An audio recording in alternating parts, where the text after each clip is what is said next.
Welcome to the Office of the Leader of the Opposition Press Conference for Friday, the 30th, 2024.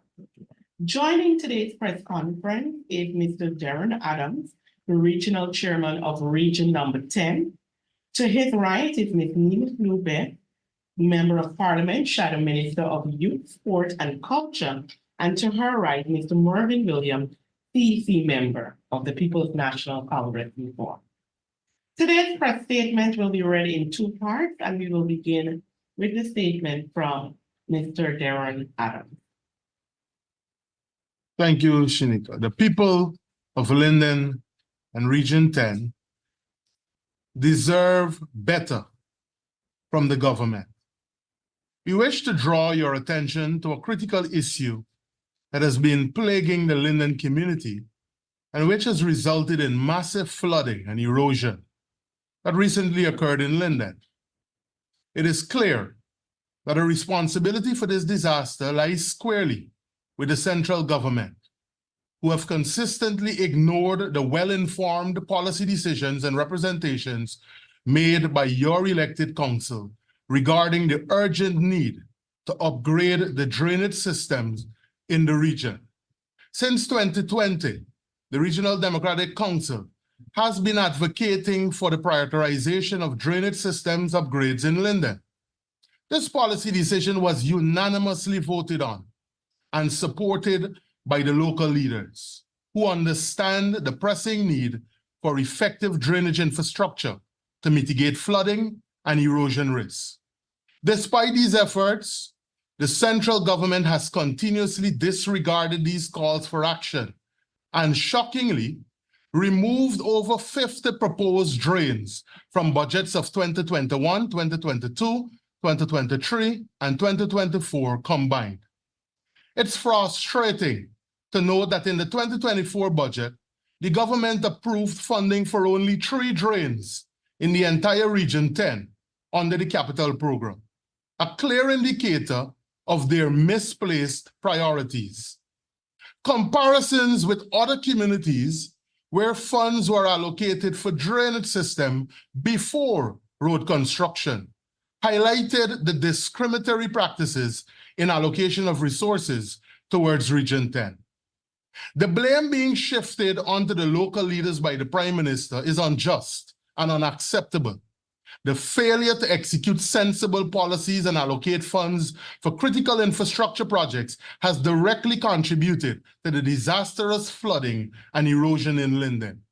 We urgently call upon the central government to reconsider its stance and provide funding for the over 50 drains that were submitted between the period 2020-2024 proposed budget by the RDC Region 10.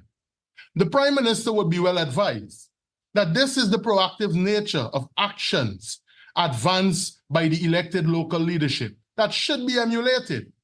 Rather than running to visit communities already affected by flooding, the RDC and municipality are advocating the adoption of sensible policies that would ensure that either these occurrences do not happen in the first place, or in the instance of excessive rainfall, the effects are brief and manageable. Lindeners have managed disaster response on a local and national level before in an exemplary manner. During the unfortunate floods of 2005 that swept through the coastline, Linden was at the forefront of the emergency response that rescued nearly 4,000 Guyanese in a structured manner.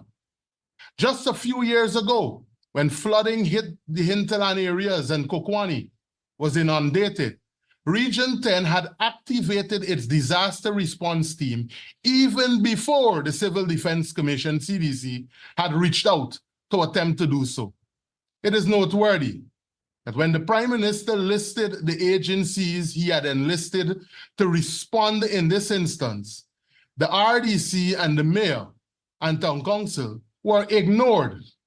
But the town clerk and the regional executive officers were listed as though these officers, who work for and on behalf of these councils, were the only persons who should be engaged in this response, confirming his government's intention to govern from Georgetown and direct the affairs of the people of the region and town through the officers with no regard for local governance.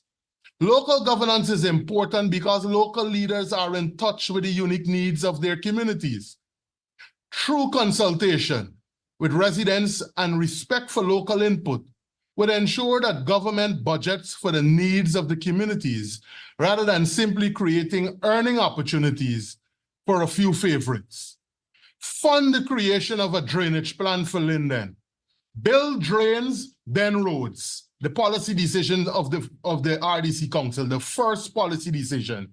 It is not an emergency response if you sit in the capital and respond to this situation days or weeks afterwards, rather than taking advice and being proactive to avoid these occurrences. It is imperative that proper action is taken to rectify the situation and prevent future devastations in our community. The people of Linden deserve better, and it is time that central government takes responsibility for their negligence and prioritizes the welfare and safety of all citizens. We would like to thank the leader of the opposition who responded swiftly to Lindeners in visiting and providing relief packages to several residents. I thank you. Thank you. Indigenous villages reject PPP preferred candidates. Ali on desperate mission of the field. The indigenous village elections are nearing completion. The evidence is clear for all to see. The People's Progressive Party's relentless effort to interfere with, manipulate, and dominate the process, stacking villages with their chosen tushos, has been rejected. The vast majority of residents of indigenous villages have opted instead to take an indomitable claim, to stake an indomitable claim to the self-determination, a right for which the PPP has little or no regard. In almost every village, the PPP identified, supported, financed, and campaigned openly for a highly favored PPP candidate for the office of Tushao. The PPP ventured as far as manipulating the qualifying conditions for participating in the electoral process when their preferred candidates faced formidable challenges. Even the nomination process was manipulated. Persons who were nominated had their names removed from lists of nominees in some cases, while in one unprecedented case, the entire process was canceled. In that case, the processes of nomination and election were both conducted on the same day, denying candidates the right to publish their plans. Even in the face of this brazen assault on democracy, the PPP preferred candidates lost. The indigenous village elections of 2024 must be the most manipulated and tampered with of all such elections in the history of Guyana. In spite of this, however, the will of the indigenous peoples and their spirit of perseverance prevailed. Many indigenous folks have attributed the proud exercise of confidence in the conduct of their business of governance to the visits to their villages, conversation with leaders of the APNU, and advocacy on their behalf by the APNU. This resounding rejection by the indigenous peoples has put the Jaglio Ali administration in panic mode. Irfan Ali has mounted a taxpayers-funded campaign as a countermeasure. President Ali yesterday rushed into the Barima-Waini region with a scheduled 7 communities visit over 2 days. The communities identified to be visited are among those that slipped away from the domination and control of the People's Progressive Party. The failure of the PPP's regional chairperson to deliver has placed that chairperson in hot water. Ali sees this as a job for the presidency and is busy sharing out money without a plan on his visits. Meanwhile, the flood-hit villages of the Rupununi that are crying out for support have been abandoned. The opposition APNU plus AFC pledges its continued support to Guyana's indigenous peoples, and indeed all citizens of Guyana, as we continue to work towards taking government and ensuring a prosperous Guyana for all Guyanese. The Rupununi is in crisis. Jagdeo and Ali oblivious to the suffering of the people. Ali is in Region 1, intent on demonstrating to his regional chairperson how to dominate and control the electoral process in village elections. Ali is distributing money as though it is his to give. No plan, no vision, just naked abuse of power over state resources to procure votes. That is Ali's mission. Jagdeo, on the other hand, continues to peddle his lies about the coalition, having no plan for roads and bridges, among other things. These gentlemen attempt to outdo each other and outmaneuver each other, completely oblivious to the hardship and suffering of the people of the Rupununi. Roads have been washed away, bridges have been destroyed, farms have disappeared, and homes are at risk. Schools, health facilities, road transportation, and other services have been disrupted. Clearly, there is no national or regional disaster preparedness plan. This government's response is woeful. The opposition, through its weekly program Nation Watch, alerted government weeks ago of the likelihood of floods hitting the Rupununi. The unfortunate floods in Brazil, following on the heels of a protracted El Niño dry season, served as a good enough warning to the PPP to get its act together. The Jagdeo Ali regime ignored the warning signs. The rains came. The rains came, and with those rains, the suffering of the mostly indigenous population of Region 9. As we speak, roads continue to be washed away by torrential rains. Bridges continue to be blown away by ferocious tides. The food shortage in the region will soon worsen. Diseases, waterborne and others, become a frightening possibility. Citizens are hearing nothing from the Ministry of Health and its state of readiness in this regard. The Public Infrastructure Ministry has issued a statement.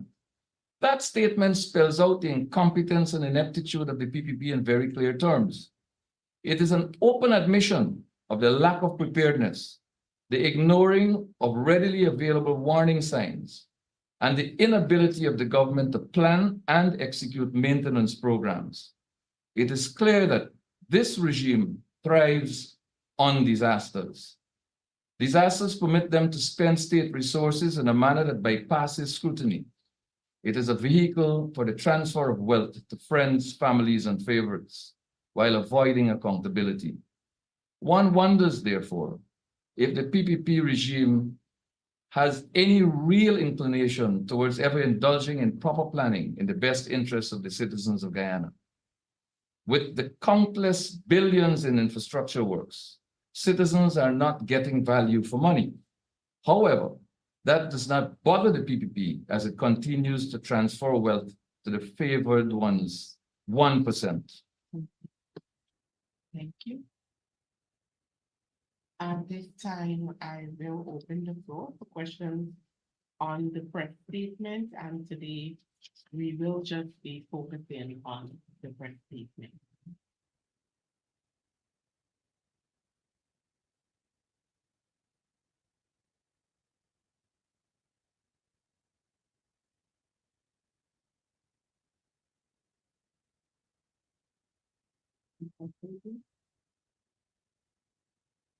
All right. Any other comments before? Yes, I just wanted to add for the benefit of our viewers and the media that the hardship in the Rupununi is real. Someone I know left the city at 5 p.m. on Wednesday. That vehicle transporting those folks in whose company this gentleman is still at Kurupakari. He left on Friday afternoon. On Wednesday afternoon. Today it's Friday, it's almost midday. And they're still at Kurupakari. They have to navigate washed away roads and a temporary bridge that has been put in place. And when they get to the Pirara Bridge, which has also been washed away, they now have to climb up on an incomplete structure and walk across very narrow beams to get to the other side, where other vehicles will pick them up and take them into Lethem. There are images on social media of persons literally crawling on hands and knees to get across the Pirara incomplete bridge across the Pirara River. And women and children are also involved in that exercise to get from one place to the other.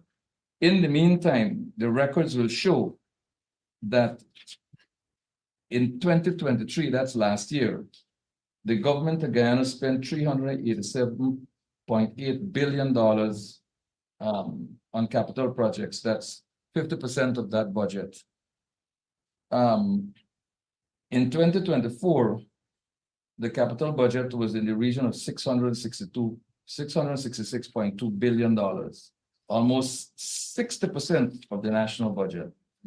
And it's interesting that the capital budget increased from $62.2 billion in 2019 to $666.2 billion by 2024. So in 2023, the spending of this government was more than the spending of any government between 2010 to 2014, specifically 2010, 11, 12, 13, and 14 combined.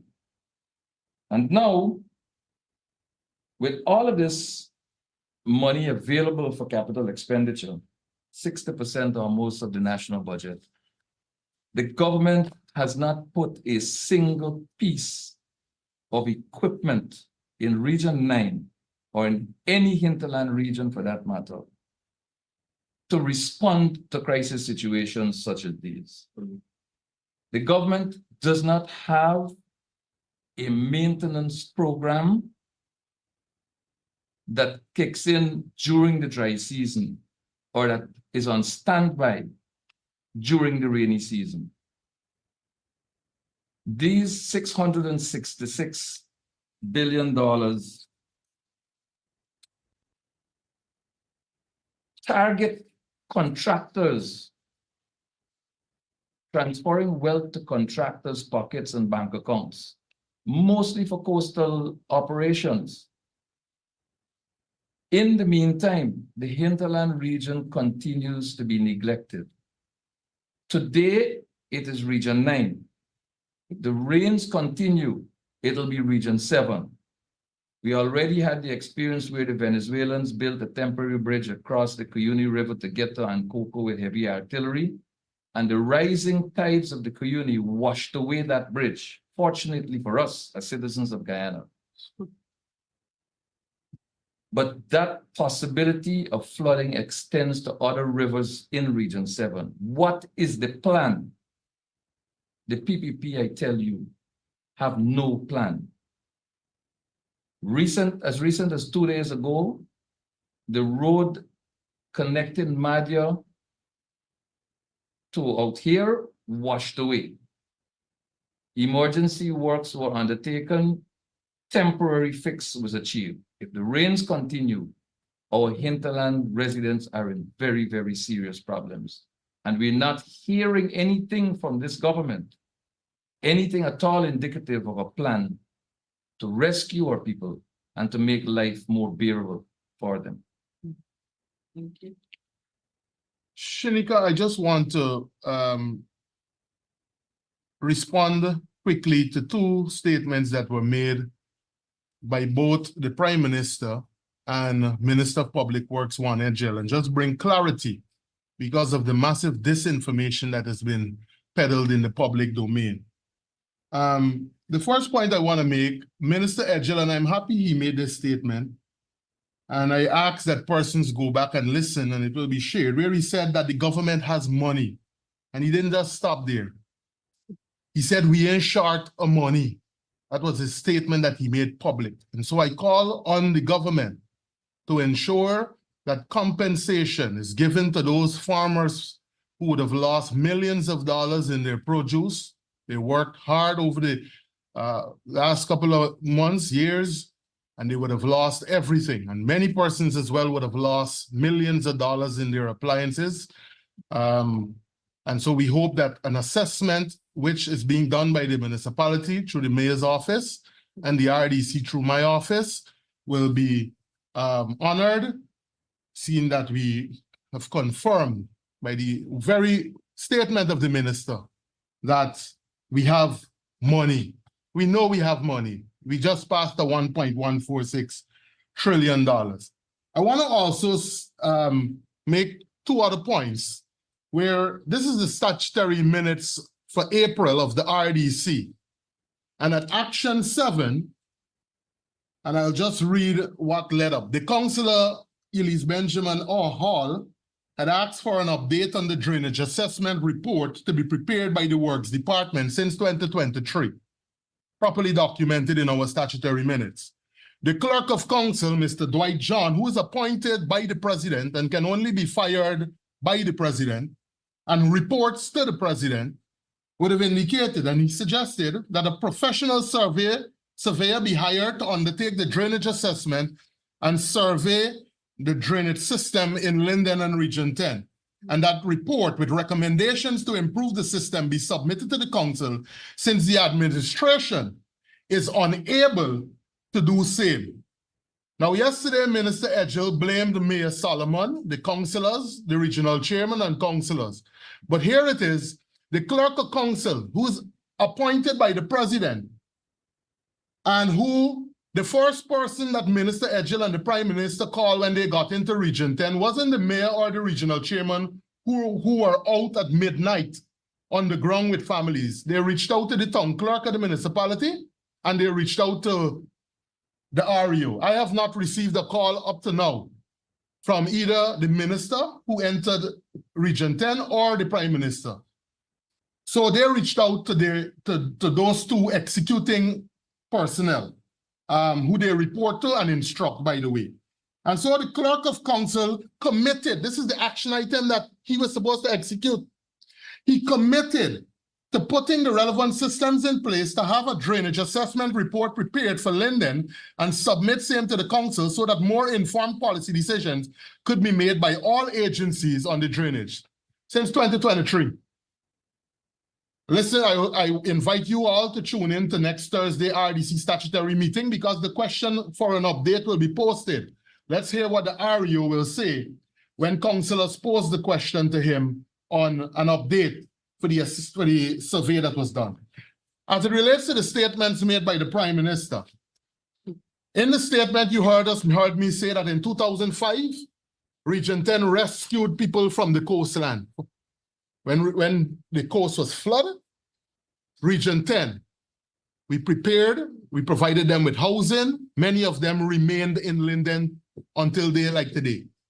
And so the RDC in 2001, when Kokwani was flooded, without support from the government or the CDC, we activated the Region 10 disaster preparedness because we had the structure and we could have easily followed and reached out to those who were trained in the disaster preparedness to ensure that they could have provided leadership and guidance. And so the RDC 10 would have activated the Region 10 disaster as was done in 2021.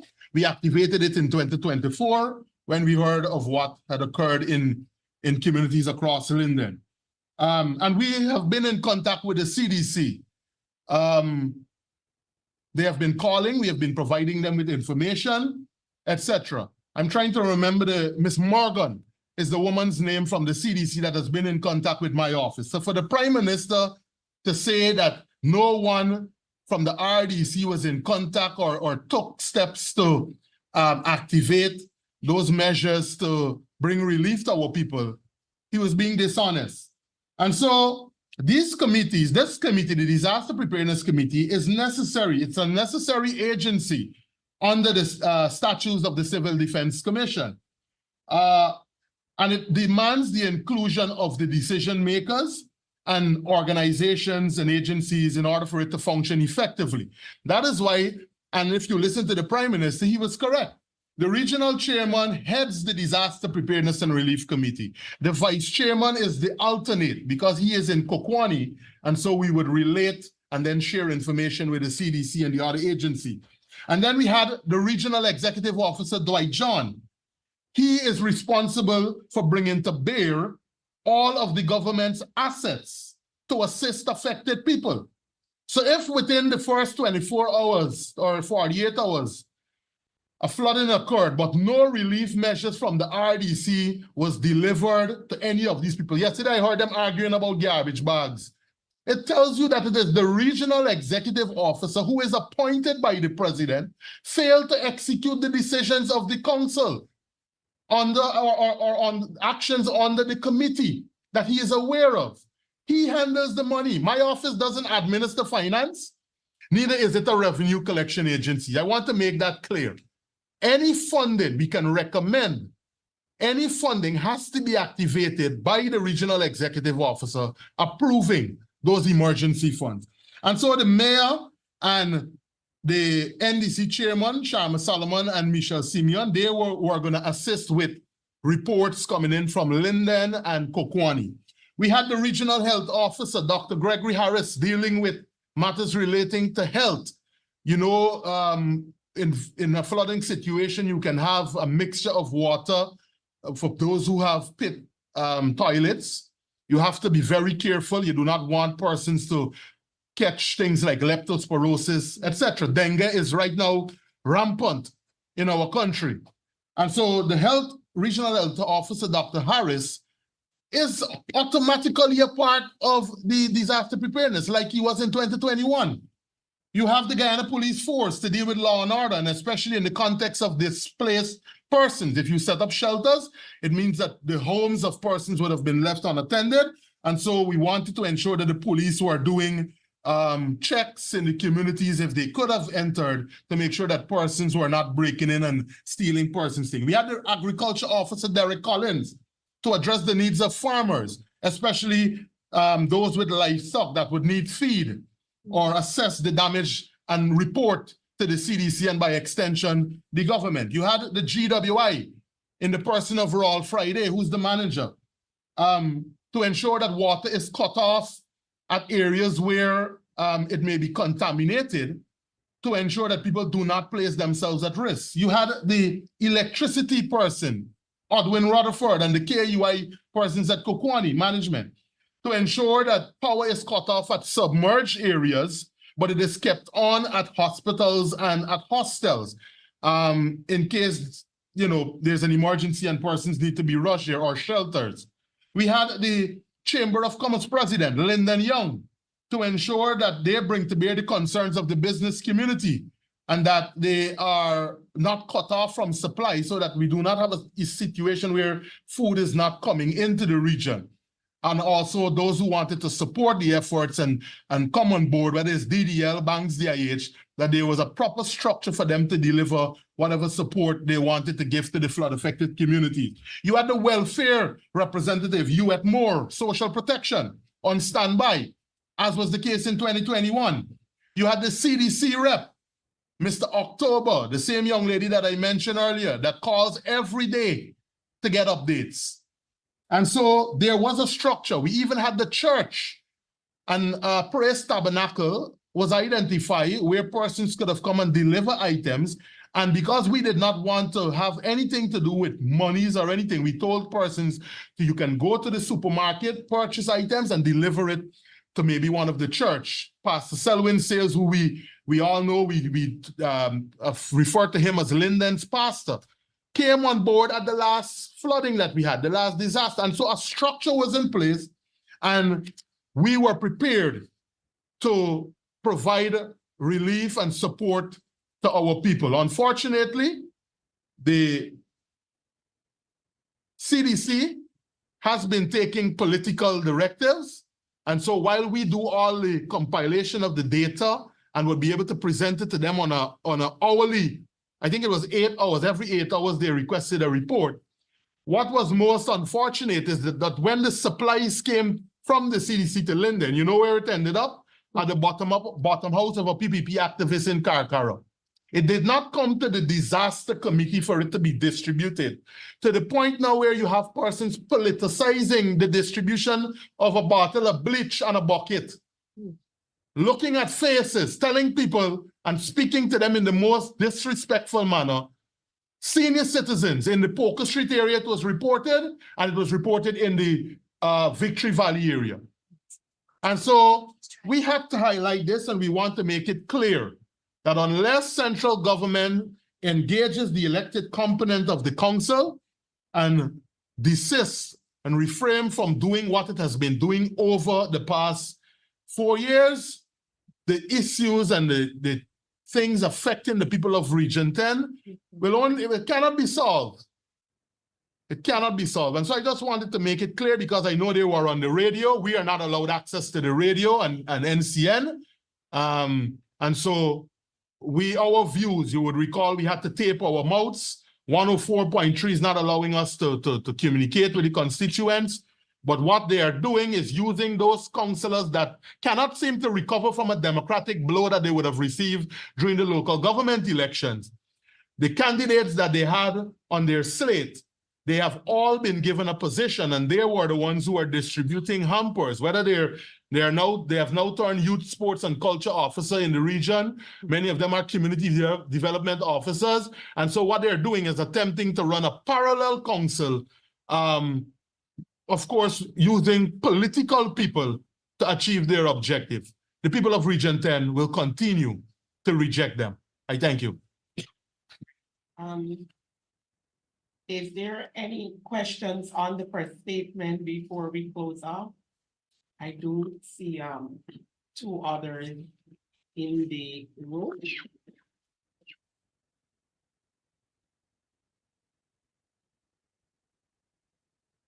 Today we are taking questions only on the press statement. As you would know, as we speak, the funeral for our dear comrade, Mr. Oscar Clark, is ongoing. And shortly we have some other proceedings regarding a fate. All right, with there being no questions on the press statement, you have some. All right, Mr. Mark Benchcock. Yeah, good morning. I have a question. I joined late. My apologies. Concerning the treatment, and I know that the chairman may have spoken about that, but is it surprising that the PPP regime love to boast? They love to boast of how much they care about the people of Region 10 and the people of Linden and so forth. Are you surprised, Mr. Chairman, of this bold neglect of the people in times of need by the PPP regime? I am not, because it has been happening for the past 4 years. In fact, I dare any of the officials in the government side, and I pose the question to them, to list one transformational capital project that this government has executed or initiated or conceptualized during its tenure for the people of Region 10, and you will have none. All of the projects that are being delivered or continued is what was started under the former government. The Linden to Mabura Road, they attempted to remove it. Of course, you know, the UK government told them that if they only do that, they will not be leaving the 55 million sterling pounds with them. For 23 years, a lot of people oftentimes forget that the People's Progressive Party didn't just come to government in 2020. They served for 23 years. There wasn't, they rejected any attempt for those transformational projects to come to Linden. They rejected to put in a robust agriculture program in Region 10. In fact, it was Ashley Singh who said that other regions had a comparative advantage. We would have started a $300 million road from Millie's out at Linden to the Berbice River, so farmers can begin to bring out their produce. I went there, I saw watermelon, I saw belange, peppers, you name it. Edos spoiling in the Berbice River. All that is needed is for that project to be continued that was started under the David Granger administration. They have refused to continue that project. They have refused to release close to $300 million that sits in an account at the Linden Enterprise Network, that the APNU first injected 150 because many persons were repaying. Some, of course, defaulted, but it is the responsibility of the government to ensure that they put measures in place to control and monitor that. That funding has now grown from 150 to 300 million. They have refused to constitute the board. An agro-processing plant that they claim they built at the Watuka area, they placed 2 household blenders in the facility, so nobody can use it. If you check the People's Progressive Party manifesto in the 2020 election, you will see no mention of the bridge across the Demerara River at Linden, bridge in Wisma and Mackenzie. But if you check the coalition manifesto, you will see it listed there. That is a fact. We have seen where they have targeted the region strategically and intentionally, so no, it is not a surprise. If we thought that a disaster might have caught, we thought that they might have been a little more compassionate. Maybe Bishop Edgell is a pastor, but it seems as though he's sitting in the seat of the scornful. We thought that at least he knows me, he could have reached out. And yet he came to Linden and announced boldly. He said that they get money. Money is not the problem. They get money. The Disaster Preparedness Committee, I think, received, Ganesh Manipur said $7 billion. $1 billion in 2021 went, I think it was to Region 6 when they had the flood. Don't come and tell the people of Linden that you're going to just get them a bottle of bleach and a black bucket with a black bag with a soap powder inside and expect them to stay quiet. Also, if you recall, let them 600 families received $1 million each in 2021. What happened? Got by the people of Region 10. The people are equally and should equally benefited from the taxes that are paid by us all. We are the ones, we contribute to our taxes. And so nothing has been done. They have sought to politicize everything. This could have been prevented. You had the tongue anniversary. The mayor reached out to them to clean up the tongue, assistant cleaning up. They ignored him completely. But immediately after the Linden Tongue Week was completed, they found millions of dollars. It is alleged that 77 million was doled out, to the point that they got so confused they started to cut trees in areas that were prone to erosion. This is the first time I'm hearing that. I know people would plant trees. They cut down trees outside of the Mackenzie Sports Club, and now the fence of that facility is possibly compromised if a revetment work is not executed soonest. You know, I have a follow-up question. Thank you, Mr. Chairman there. And I noticed Mr. Mervyn as well, because there are other areas that are flooded, especially in the interior areas as well, that the PPP regime has also neglected, just as they have neglected the smoke situation in Mocha, Arcadia, and other areas. Mr. Mervyn, do you wish to comment on the PPP's neglect of flooding in other areas too, sir? Well, that was principally a part of the statement. Sorry you came in late, but absolutely, Mark. The Jagdeo Ali regime is intent on making statements and performing acts to distract people from the reality of the suffering of our people in this country, all across this country, particularly the hinterland and indigenous communities across Guyana. I was making the point, Mark, that a minibus left Georgetown at 5 p.m. on Wednesday. Today is Friday. It's almost midday, and that bus is at Kurupukari Crossing. It has not left the Kurupukari Crossing. It has to traverse very, very badly damaged roads from there. It has to traverse across makeshift bridges. And when it gets to Piraro, people will have to walk across a steel plank to get across the Piraro River, a steel plank on an incomplete bridge, a bridge the construction of which started more than 2 years ago. And until now, there's no decking. The bypass bridge has been blown away by the strong tides. And so now people will have to walk the plank, so to speak, to get to the other side of the Piraro River with their children and with their cargo and so on to get into another vehicle across the other side to get into Lethem. And this is only a sample of what's happening in Deep South Rupununi. There's a particular road that reportedly is under 10 feet of water in Napi, to connect people from Napi to Parashara and Hayawa and Kaikumbe and so on.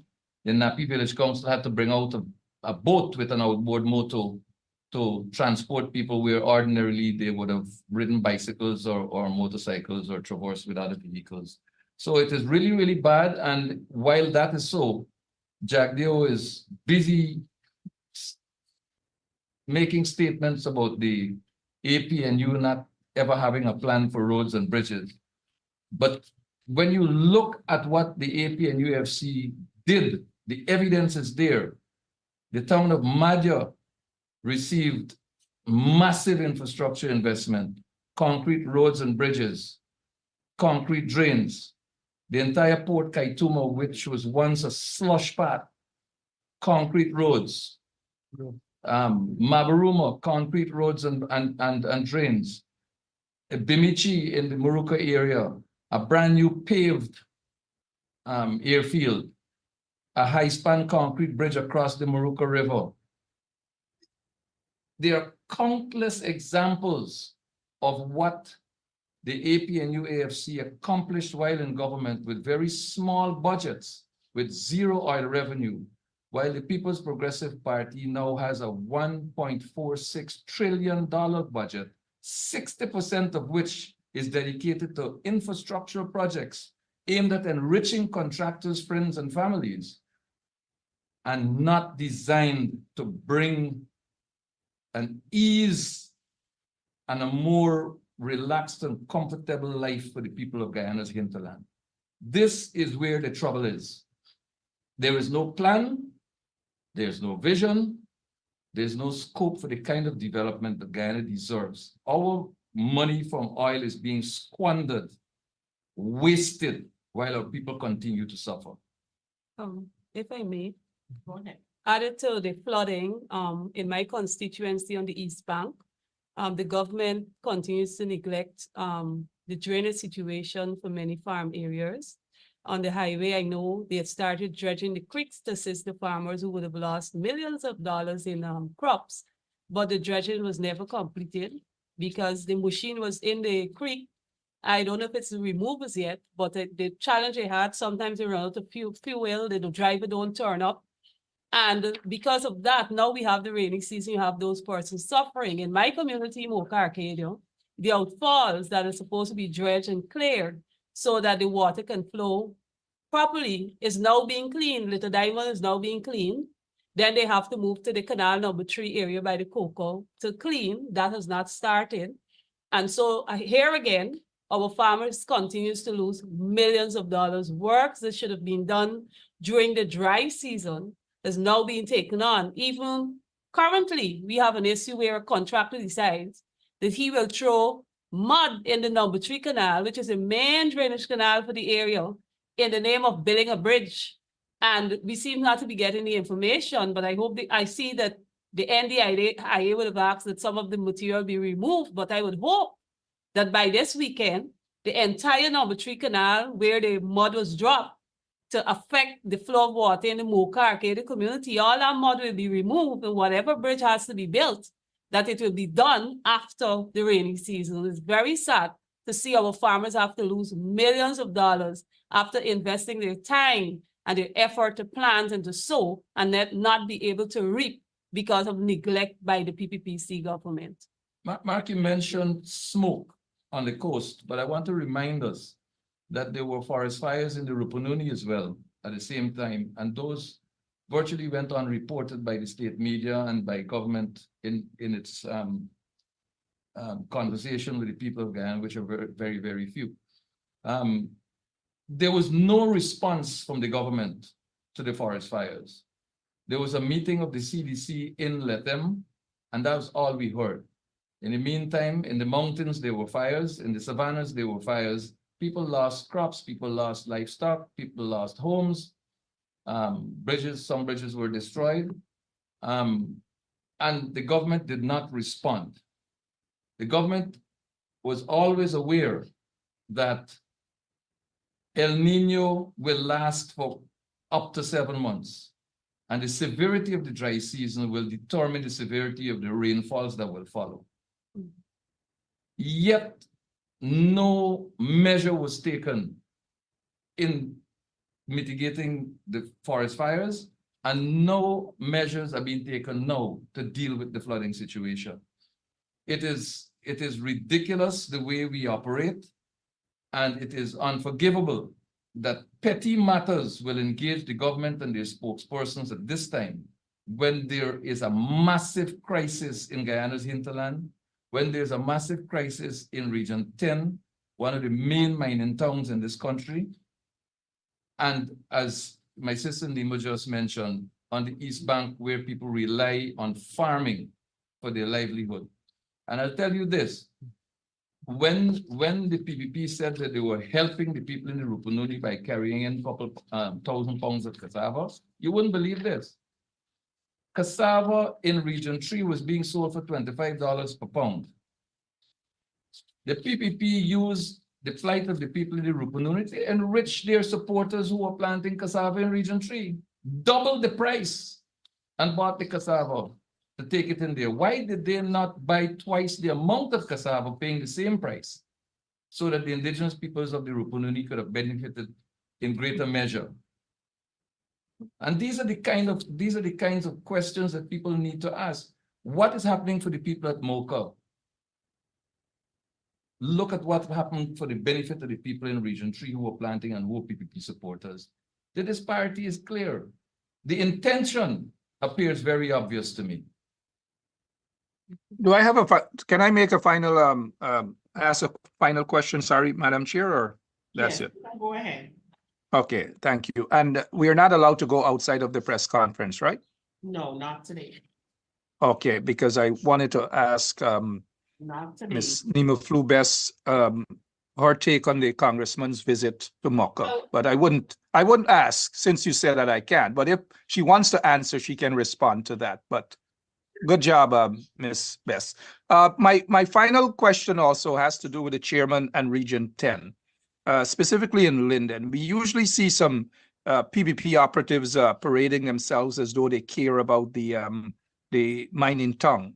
But during this flood, obviously contributory negligence by the PPP regime, these individuals, like the acting tongue clerk or whomever else, they're missing in action. They're not there to help the people or to help to coordinate anything other than to bring misery. Thank you, sir. Well, I agree with you, Mark. Their efforts, or they were placed there, I think, I know, to frustrate the municipality. One would have thought that, you're a Lindener, work in the best interests and put the people first. But the fact that the town clerk during this flood season, despite the mayor was out on the ground at Greenard Street, going to communities 1, 2 o'clock in the morning, rather than work in the interest of the people and share whatever information, I think at this point, if I'm not mistaken, there were hampers that the mayor and councillors made representation for from an organization that it is alleged that the town clerk has refused to release those hampers to senior citizens, which should have been done during the town week period. The funding, that is, for them to go and procure it or secure it. He has refused. I don't know if he has done it by now, but they continue to frustrate both the RDC and the municipality. And as I said, their actions are well known and documented by their principals, because they both report to ministers and by extension to the president.